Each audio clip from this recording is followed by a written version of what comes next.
দেশের গ্রামগঞ্জের হাটে পুরনো জিনিসপত্র বেচাকেনার রেওয়াজ দীর্ঘদিনের। কোনো জায়গায় সপ্তাহে একদিন, কোনো জায়গায় সপ্তাহে দুদিন বসে এই হাটগুলি।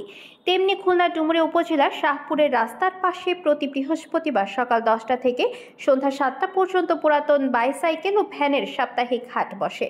সবকিছুই স্বাভাবিক চলছিল।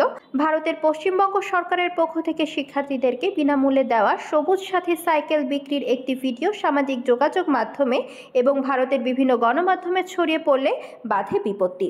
এই ভিডিওতে দেখা যায় এক যুবক সবুজ সাথীর লোগো লাগানো সাইকেলগুলি বিক্রি করছেন।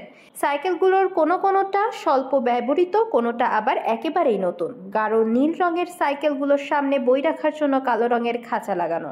সাইকেলে সবুজ সাথী প্রকল্পের লোগো এবং পশ্চিমবঙ্গের সরকারের বিশ্ব বাংলা স্টিকার রয়েছে। বৃহস্পতিবার দুপুরে শাহপুর পুরাতন বাইসাইকেল ও ভ্যানের হাটে খোঁজাখুঁজি করেও ওই বিক্রেতাকে পাওয়া যায়নি। এই ঘটনা শুধু ফেসবুকে দেখছি যে ব্যাপারীরা বিভিন্ন হাট থেকে নিয়ে আসছে হিরোর গাড়িগুলো, সেখানে ওই ভারতীয় ও বাংলায় এই গাড়িগুলো দেওয়া হয় বিভিন্ন স্কুল কলেজের ছাত্রছাত্রীদেরকে। সেই গাড়িগুলো এই হাটে পাওয়া গেছে আর কি, সেই জন্য ভাইরালটা হয়েছে।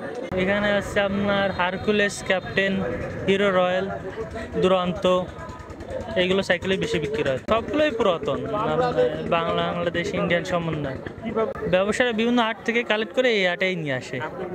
এখানে যেগুলো ব্যাপারী আছে সেই ব্যাপারীগুলো আমাদের সব পরিচিত নিবন্ধনধারী, তাদের সবগুলোই আছে। এখন তাদের মাধ্যমে আমরা বলা হয়, আর হাট কর্তৃপক্ষ সবসময় বলা হয় যে তাদের প্রতি থাকে যে কোনো ধরনের চুরাই বা 2 নম্বর গাড়ি যেন হাটে না ওঠে। কিনে জানো আবার ঝামেলা না পড়তে, হাটের পাশ নেবো বেরিয়ে আবার ঝামেলা যাতে না পড়ি। আমি আইসি 0 থেকে, এ আমার মেলা দিন কিনা বাড়ি চালানোর জন্য আর কি কিনে দিই। একটা পুরোনো জিনিস তো দেখে শুনে নিতে এই আছে, তাছাড়া আর কি আছে। ওর একটা চেন কভার লাগাইতে বললাম কি যে মালিক ভালো থাকলে আস্তে আস্তে করে সব দেখে শুনে লাগাই ঠাকাই নিলে সে ভালো, পুরোনো জিনিসও ভালোই যায় মালিক যদি ভালো থাকে।